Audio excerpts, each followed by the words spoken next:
It is 3:47 in the morning. The coffee in your paper cup tastes like burnt plastic and copper. It is the kind of coffee that only exists in a break room under flickering fluorescent lights, surrounded by vending machines that hum a low, constant note. Outside the window, the world is dead silent. The sky is a thick, heavy black, and the asphalt in the parking lot is slick with morning dew. Your boots are heavy. Your lower back has a dull, familiar ache from a 12-hour shift that ended just 20 minutes ago. If someone walked into this break room right now, they would see a tired man in faded work clothes, staring blankly at a stain on the linoleum floor. They would see a regular guy trading his life by the hour, trying to survive the week. They would have no idea that you are a millionaire. They would never guess that the phone sitting face down on the plastic table holds a balance sheet with 7 figures. Not an inheritance, not a lottery ticket, just a quiet, invisible empire built entirely out of grit, dust, and time. If you showed them the numbers, they wouldn't believe you anyway. Because wealth in the modern world is supposed to look loud, it is supposed to scream, but your wealth does not make a sound. It sits in the dark, growing while you work, growing while you sleep.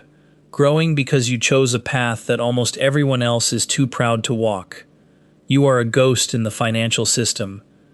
A regular worker with an extraordinary secret. How did a man in a grease-stained uniform get here?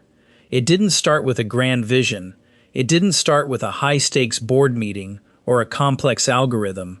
It started with a simple, brutal choice made years ago on a Tuesday afternoon. You were exhausted.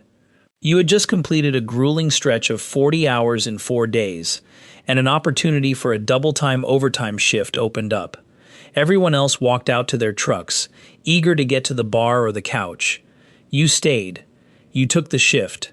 When that paycheck arrived 2 weeks later, it felt different. It wasn't just money to be spent on a better truck or a bigger television. It was fuel. You opened a basic, no-frills brokerage account on your phone during a lunch break. You took that exact overtime check, every single dollar of it, and you moved it over. You didn't buy a single stock based on a hot tip. You didn't try to time the market. You picked a boring, broad market index fund that tracks the entire economy. A fund that contains thousands of companies you will never visit and executives you will never meet. When you hit the confirm button, nothing happened. There were no fireworks. The world didn't change. But for the first time in your life, you owned a small piece of the global machine. You weren't just a cog anymore, you were a shareholder. That first win was incredibly small. It was just a few $100s sitting in a digital account. The next month, the market went down, and that money shrank by 5%. A normal person would have panicked. A normal person would have pulled the money out and bought a new set of golf clubs or a night out. But you looked at the math. You realized that when the market dropped, the shares just became cheaper. You weren't losing money, you were buying future wealth at a discount. So you took another overtime shift, and another. The strategy was simple, almost stupidly so. Every time you worked an extra hour, that money didn't belong to you, it belonged to the future. You automated the process. Every Friday, before you even saw your paycheck, a percentage was shaved off the top and funneled directly into the market. You learned to live on less than you made, not because you were poor, but because you were ambitious in a way that nobody around you could understand. While you were quietly laying bricks in the dark, the rest of the world was putting on a show. Think about the guy you see on your phone every time you open a social media app. The online influencer with the perfectly white teeth, standing in front of a rented sports car in a driveway he doesn't own. He leans into the camera and tells you that hard work is for fools. He tells you that if you aren't making $10,000 a week using his secret system, you are wasting your life. He scoffs at the idea of a regular job. He mocks the blue-collar worker.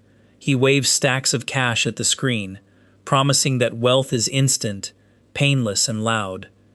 You watch him sometimes during your 15-minute breaks. You watch him while eating a sandwich wrapped in tin foil. You don't get angry. You don't feel envious. You just observe him the way an engineer looks at a faulty machine. You know the truth. You know that his lifestyle is a fragile glass house built on a foundation of debt, leases, and desperate attention. If the algorithm changes tomorrow, his wealth vanishes. If his views drop, his car gets repossessed. He is a slave to the appearance of success. Your stealth approach is your armor. By refusing to look wealthy, you eliminate the biggest threat to actual wealth, the need to impress strangers. The influencer needs the world to look at him. You need the world to leave you alone. He spends his money to buy status. You spend your money to buy time. While he is busy leasing a lifestyle to maintain an image, you are quietly accumulating cash-producing assets that require zero maintenance, zero approval, and zero fame. He is loud and broke.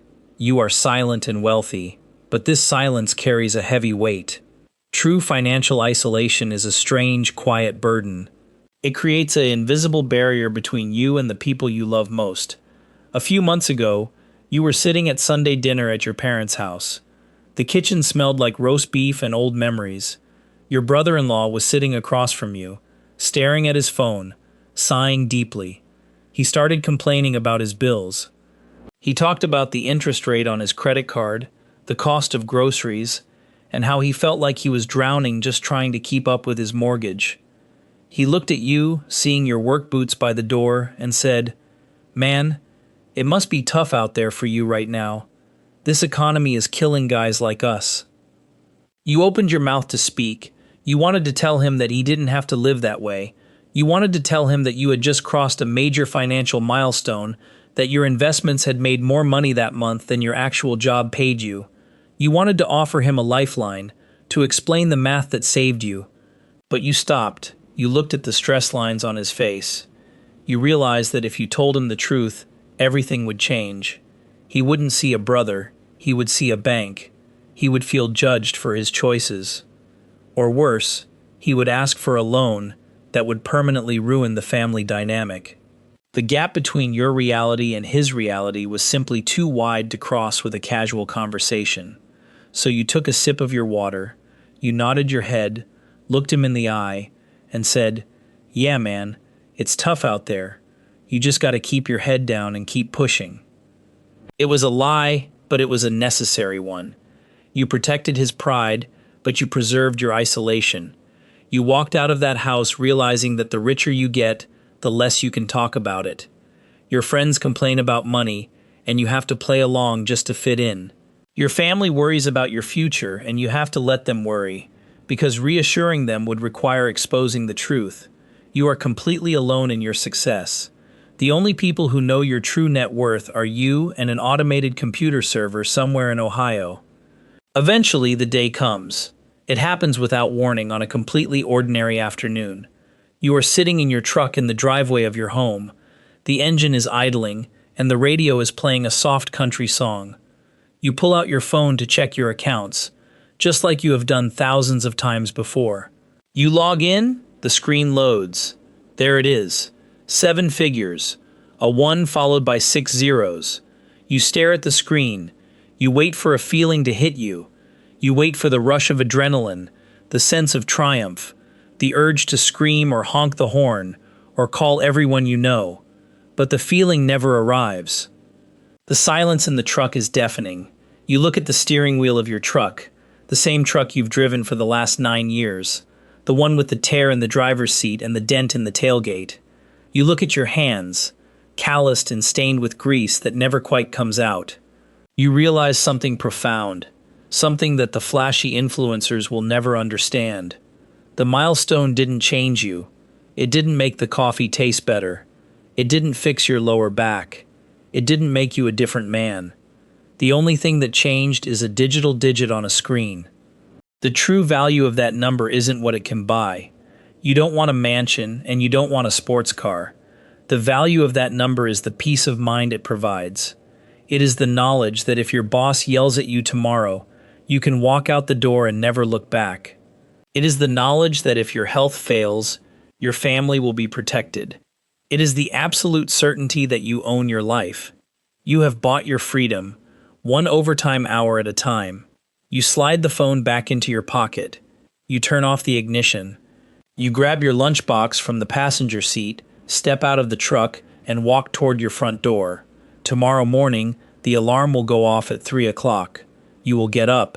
You will put on your boots. You will drive through the dark to that same flickering break room. Because the empire you built wasn't created to show off to the world, it was created to keep you safe from it. And so, you have to ask yourself, if you achieved everything you ever wanted, but could never tell a single soul, would it still be worth it?